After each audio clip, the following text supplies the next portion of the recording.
In the 21st century, the topic of identity politics is at the forefront of our everyday lives. No matter who you are, where you're from, or where you are, you've probably come across some sort of political topic in recent times. So social movements like feminism, Black Lives Matter, Pride, and more are nowadays a limelight in our phones, our TVs, our news, and our lives as a whole. But within and behind these movements, there are people who have overlapping identities, who face multiple systems of oppression all at once. Like, for instance, myself included, I'm a Black girl who is queer, so therefore I face systemic racism, misogyny, and homophobia all at once.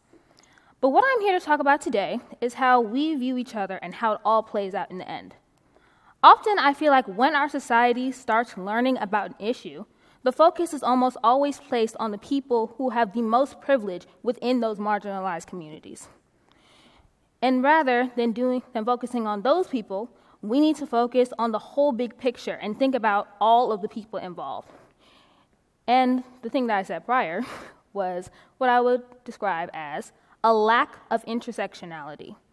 A lack of intersectionality leaves tons of people out of the conversation and eventually forgotten.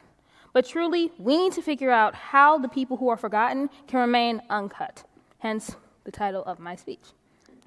So, by show of hands, how many of us know what the word intersectionality means?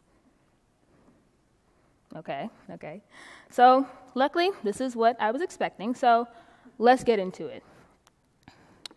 So first of all, there's been a ton of misconception and controversy as to what intersectionality is. So first, I think that's a great idea to start defining what it is and what it is not. So, number one, intersectionality is not a religion.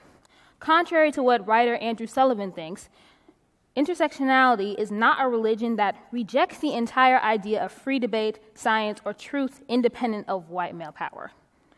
And unlike what conservative political commentator Ben Shapiro says, intersectionality is also not a form of identity politics in which the value of your opinion depends on how many victim groups you belong to. At the bottom of the totem pole is the person everybody loves to hate, the straight white male. Now, first of all, to me, that is a huge red flag in both of those testimonies, but I digress. Intersectionality is also not stupid. Intersectionality is not the idea that we should live by a reverse hierarchy where people who currently have the most privilege should then become oppressed. That's not what it is at all. And contrary to what I even thought up until a couple months ago, intersectionality is not the same thing as inclusivity. They're both very similar, but the thing about it is that they're just not the same.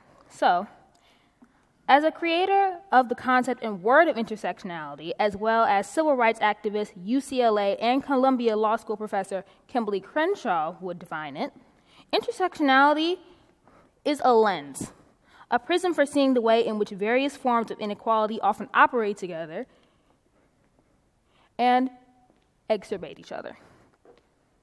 Essentially, intersectionality is the idea that people experience discrimination differently depending on their overlapping identities, which I referred to earlier. So a prime example of intersectionality being needed is a famous court case called DeGraff and Reed versus General Motors. This was a 1976 court case in which 5 Black women sued General Motors for a seniority policy that they essentially argued targeted and disproportionately affected Black women. According to the plaintiff's experiences, women were welcome to apply for some jobs, while only men were suited for others. The Black jobs that were considered suitable for men, meanwhile, the women's jobs were only for white people. So then this would mean that if a Black person was to apply for a harsher job, like, let's say, working on the factory floor, then they would have a good chance of getting hired as long as they were a Black man. If a woman was to apply for a job considered to be less harsh, like, let's say, secretary, then they would have a good chance of getting that job as long as they were a white woman.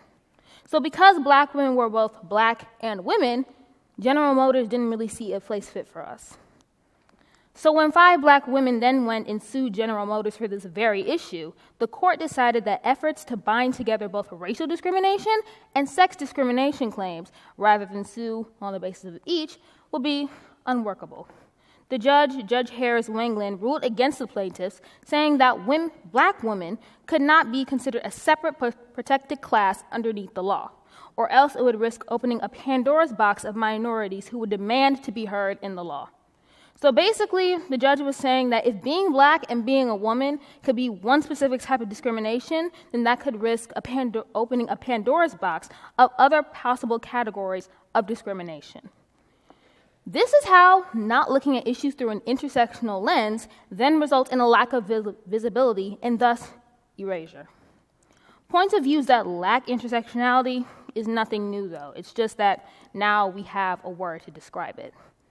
When feminism and talk of women's rights first popped off in the late 1800s and early 1900s, the vast majority of the conversations that were held were ones that revolved around white women. And by no means was that a mistake. Same thing as how even today in current spaces of feminism, the issues that affect white women are the ones that are prioritized over others, and this is better known as white feminism. An example of such is how we talk about the gender wage gap. When we talk about the gender wage gap, often you'll hear things along the lines of, oh, well, women make 79 cents on the dollar compared to white men. But that very statistic goes against how the big wage gap when you're comparing women of color to white men. So for instance, black women make 64 cents on the dollar compared to white men. Multiracial black women make 63 cents on the dollar. Multiracial Hispanic women of any race make 57 cents on the dollar. And see, even these statistics don't show the whole story. It says here that Asian women make $1.01 to white men. But see, that very statistic then leaves out all of these women on the side of this graph. Because the Asian diaspora is so huge, that other graph doesn't show the full story. So like I said, this is once again how a lack of intersectionality and looking at the whole picture results in thus erasure. So, moving on to my next example.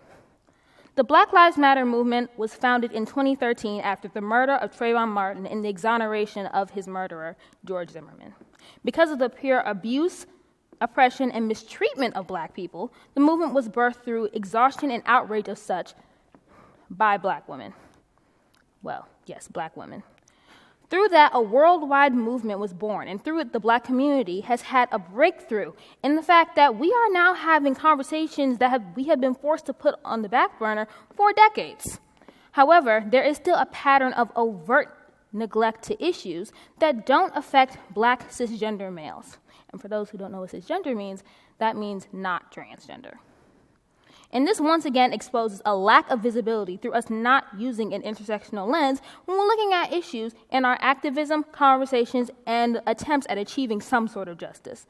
Like how we often talk about how black men face police brutality, but then we forget to mention that since 2015, black women have accounted for less than 1% of the overall fatal shootings in cases where race was known. But within the small subset, black women, who are 13% of the female population, account for 20% of the women shot and killed and 28% of the unarmed deaths. Please let that sink in.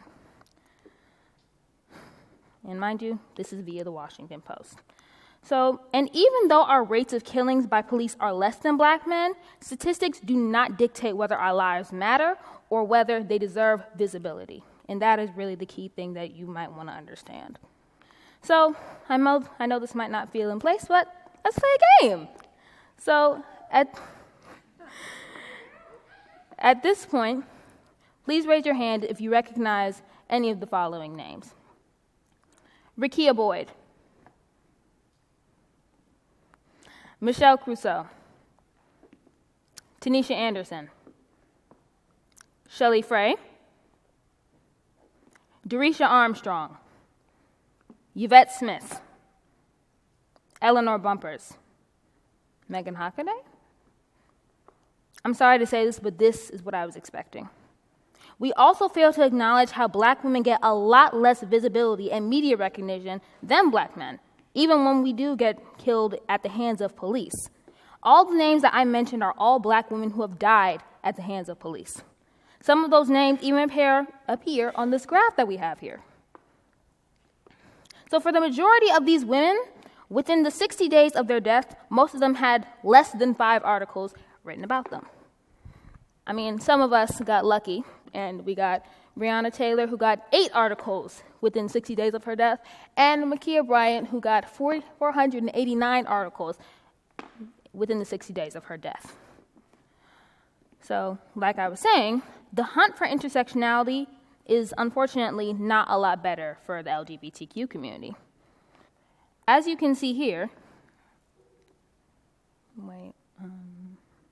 suicide rates for trans people are significantly higher than the ones for cisgender people. If you have not noticed already, the green blocks are for cisgender people, and the blue ones are for trans or non-binary people.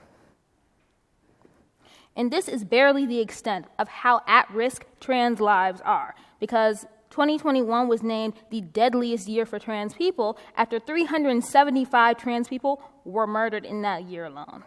Like how LGBTQ activism and visibility was and is constantly being jump-started by Black trans women, yet they are almost always forgotten and cut from the conversation when it's time to speak up. The average life expectancy for people in the U.S. is 77 years old, according to the CDC, but that's not the case for Black trans women or trans women in general. The life expectancy for trans women is 30 to 35 years old. Let's see all of the examples that I listed and all this information that I'm sure you're trying to process as we speak.